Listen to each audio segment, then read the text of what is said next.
Now this is a Hiace converted to a four-wheel drive camper, and in this video we're going to be taking a look at the interior camper fit out. Previously we've taken a look at the off-road capability of the Hiace, putting it up against my Ranger, so watch that if that's your interest.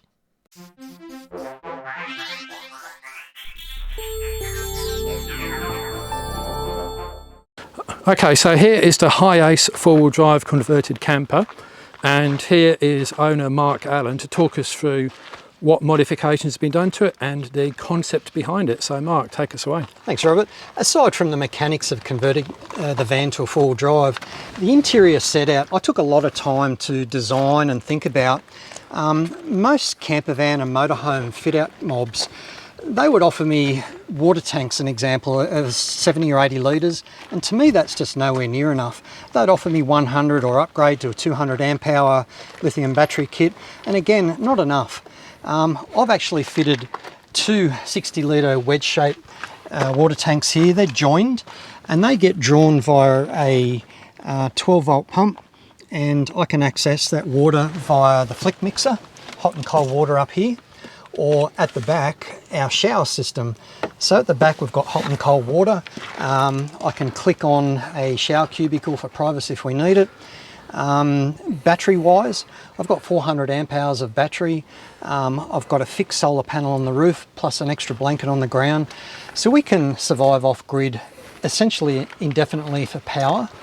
Water, 248 litres all up with the 260s here and the 248 litre tanks in the back. They're wheel arch tanks out of a ute.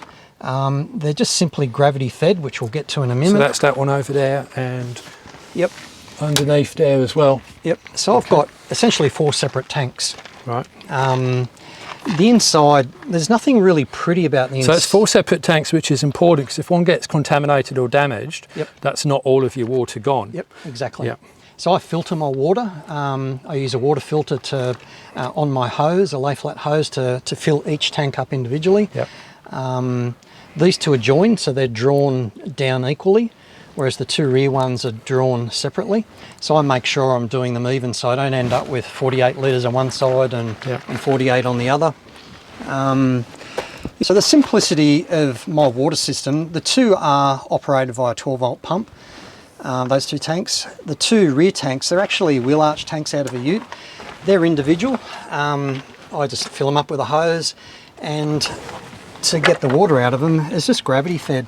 So a plug to keep it clean, an on off tap, and I've got water. You know, this is where we access most of our water, whereas the other two tanks is used for the shower system and the washing up system. Yeah, but you could get to those tanks without the 12 volt if you needed to. Yes, I can. You could. Yep.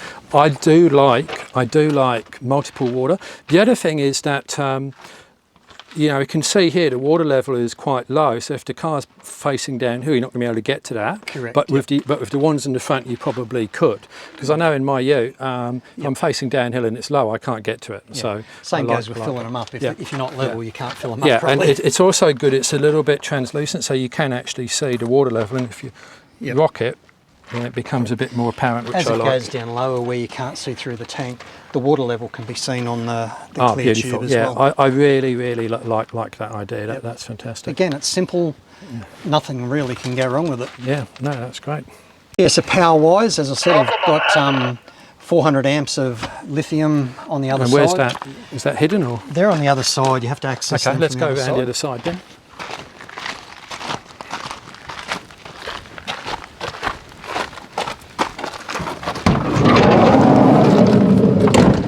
So I've got two 200 amp hour batteries, 2000 watt inverter, a 96 litre fridge freezer, the control system, every single power outlet, water pump and the hot water system is all individually switched up here from a control panel. For safety, I've got a fire extinguisher here, which is close to my electrical system. Oh, there's your 60 litre water tank. Yep, that's the second one. Second one there. And so they're drawn from this 12 volt pump. Yep. Carbon monoxide alarms. My hot water systems are Perla as well. I flick a switch and it's operated via diesel. So the diesel generates hot water and a hot air system. So within 10 minutes, I've got piping hot water, which again I can access from the flick mixer in the kitchen or the shower at the back. We've got hot air blowing out of the vent down the bottom. It's an Eberspacher diesel hot air and hot water system. The hot water system is underneath the fridge there where you can't see it. Just turns on with a simple one button up there. Within 10 minutes you've got hot water. So what have you got for lighting? Lighting, we've got a number of different LEDs. We've got an LED strip at the front, so it's both white and amber. We've got exactly the same strip over the rear, so when the back tailgate's up, it illuminates the whole back. Oh yeah. And then there's 4 little reading lights, all LEDs, individually switched at the stalks, plus I can turn them all on and off via the red arc system. I've got numerous power outlets, so USB and SIGI outlets. There's 2 there, 2 there. Got to charge your stuff, haven't you? Yep, just for recharging batteries. I've got another bank here, plus a dual 240 volt system here. A phone booster system. Obviously it doesn't match. Oh, that's the Telstra. Yeah, the Tigo. Tigo, yeah. Yes, it does work. Obviously you can't rely on it for emergency communications the same as you would either a satellite phone or your ePerbs or any of those spot navigators and Zolios and things like that. And toilet? Toilet, yep, we haven't had to use it yet, but we carry it just in case. My God. No, we hold on. So I've got a porta potty and the chemicals. So I designed this cabinet especially for that porta potty. All fits in there, doesn't move around. You don't want it moving around. You want it secured. We've had mesh. I've had extra windows put on the side with mesh screens. So again, ventilation to me is pretty important. So I've got it on the pop-up roof and on the side windows at front and head end of the bed. So bedding wise, that looks to me like an east-west bed. It is an east-west bed. How do you go with that? Because I normally run out of room on an east-west of a vehicle this size. Sharon fits easily. I'm 6 foot. I just need to go diagonally a little bit and I fit. There is a product on the market, window pods or side pods. So they replace the windows with a pod that just protrudes from the side walls, 50 mils either side. So that can give you an extra 100 mil of width for sleeping. Yeah, that would actually be fine. Yeah, just stick your feet in there. I reckon that would be absolutely fine. And then if you wanted to, you could just lie in the back and just have a nice open... yeah, I've got mozzie meshes that I've got all the Velcro patches here, so I can mozzie mesh on the back and a mozzie mesh on the side window. So if it's stinking hot and there's no one around, we leave the back door open and the side door open, and also the rooftop popped up. Now there's 2 sizes of Hilux. This is the long wheelbase and this is the super long wheelbase to scale, and Mark has got the super long wheelbase. Now to give an idea of perspective, here's a 6 foot or 1.82 metre person standing about where they would be in the long wheelbase, which also has a shorter roof, and that's what they'd look like in the super long wheelbase. And if you had a north-south bed, that's approximately what it would look like in the long wheelbase, and that's about what it would look like in the super long wheelbase. And here's a quick size comparison between 2 people. So I've nut-inserted a couple of quick release brackets into the sides here. My shower system suction cups onto the side here, onto the smooth glass, so we can just shower here. If we need the privacy, we just click a shower cubicle on here, and it's just got the 2 arms that fold out. So we've got basically a metre square shower system, hot and cold running water, which is accessed via the 2 wedge-shaped water tanks.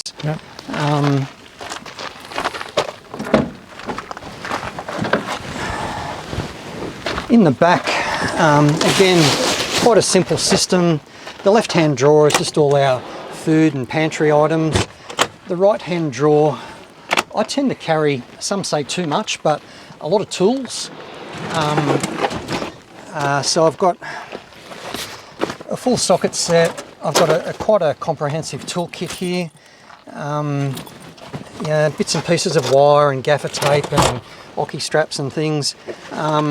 My recovery gear, I've got a compressor, jumper leads. I also carry a little lithium jump starter, a couple of pairs of gloves here.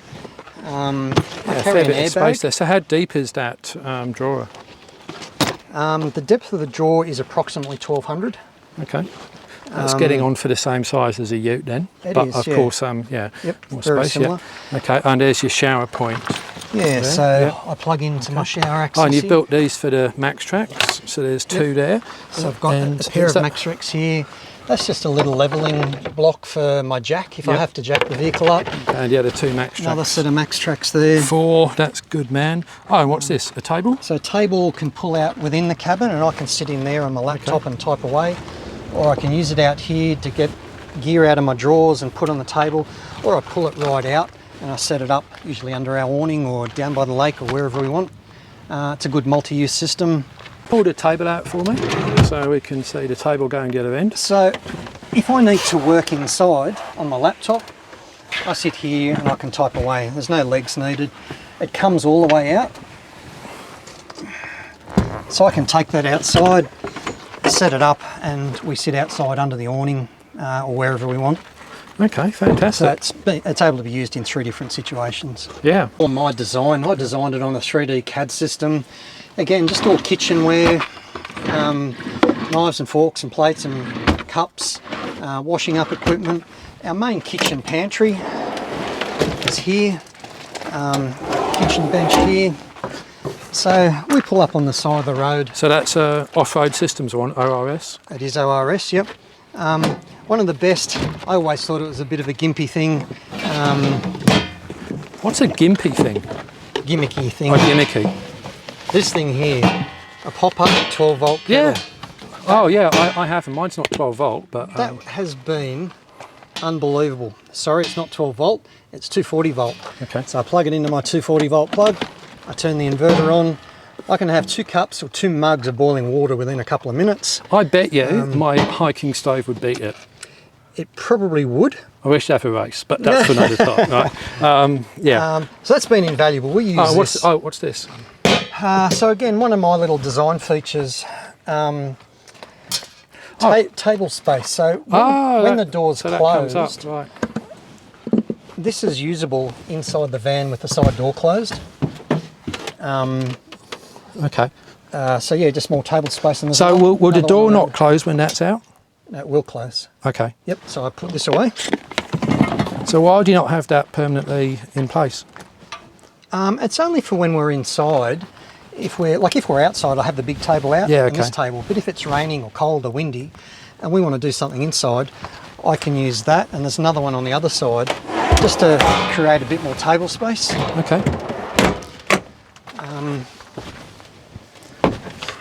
Now there's a latch down the bottom there. That's just for access to my diesel tank to Yeah. get into the pump if I ever need it. Okay. So that's into the top of the fuel tank. Oh, okay, gotcha. Just a pretty simple way. It's nothing, again, like the rest of it, it's nothing flash, but it works. So the flick mixer. So whenever we want to wash up, we've got the flick mixer, hot and cold water, extendable hose. So we do all our washing up down here. It's just simple. Maximum storage for all our clothes. All right, let's take a look at that. So I get the 2 little shelves up the top. Sharon you has do. the 2 big ones down the bottom. Yeah, well, get used to it. Yeah. Yeah, just slide out drawers. There's another couple here. So we keep our induction cooker in this bottom one here. So that's a portable induction unit. So we use that on the outside So kitchen. you've got no gas. You've gone fully electric. That was one of the biggest prerequisites that I wanted, was to not carry LPG. I do have a little butane cooker as a Yep. backup if we ever need it. We've got a barbecue in the back, so we Yep, have yep. fires where and whenever we can. Induction cooking with the amount of lithium power that we've got has been fantastic. I don't think you could set up camp for months and just rely on these. I could. Depends on what you I'm cook. pretty easy when it comes to food. Well, I can assure you the meals that Sharon knocks up are pretty awesome. They're gourmet meals, and so I eat very well when we're on the road, thanks to Sharon. So with the roof, again, without deploying the roof, we can get into the van, we can use the bed, we can access food from the fridge, clothes, any of the food we want. We can live in this without popping the roof up. If it's terrible weather, if it's ultra windy or rainy, we don't have to do it. but for more space and more ventilation,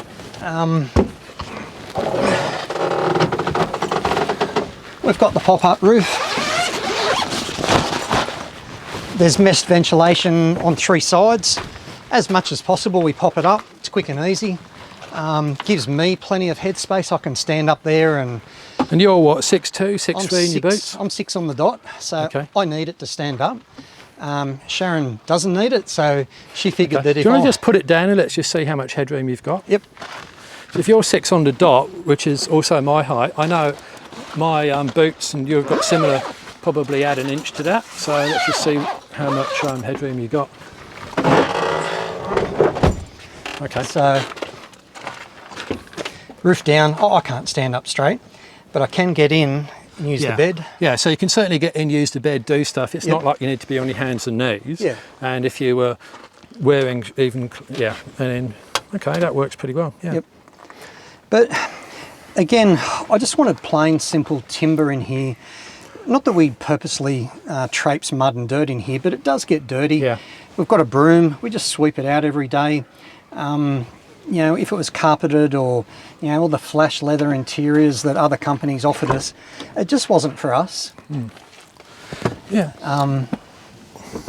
Yeah, it's just simplicity, and I guess, and it's a follow-on from the needs of what we wanted was to be able to stay remote. So we've got fridge and freezer. We've got bulk storage of food, clothes, and yeah, for our first big trip of 8-9 weeks away, it was a pretty good first trip. There's very minor things that I'd change to the interior here, one of which is perhaps a bit more storage. So complementing the little table, there's a bigger side table here. We never used that, so I'm considering removing that and just building another set of drawers in here. We still wanted to keep access, so from where we're living and sleeping, if we need to access the driver's seat, we can easily get through there and drive off without going outside. Yeah, that's important for security. Oh look, you've got shade. Shade, so if it's raining, we often just flip this up, and if it is raining, we can still get this. The later models of these Hiaces come with barn doors. They can fold all the way 270 degrees to the side, which is more for loading pallets in a commercial situation. For what we use, the lift-up tailgate is fantastic. Again, I've got the lights up there, so it illuminates here. We just sit up under here sometimes. Otherwise, we sit up on underneath the awning. Yeah, let's turn the light on for me. Oh, you've got to reach for it. So I've got just white. Yep. Or amber, or they can both be on at the same time. Great. Well, thanks so much indeed, Mark. Fantastic vehicle. It's always good to see how people set their campers out, and I think this is definitely deserving of a place in people's considerations because it is pretty unique. Yep. So thank you for watching, everyone. If you've got any questions, please drop them in the comments.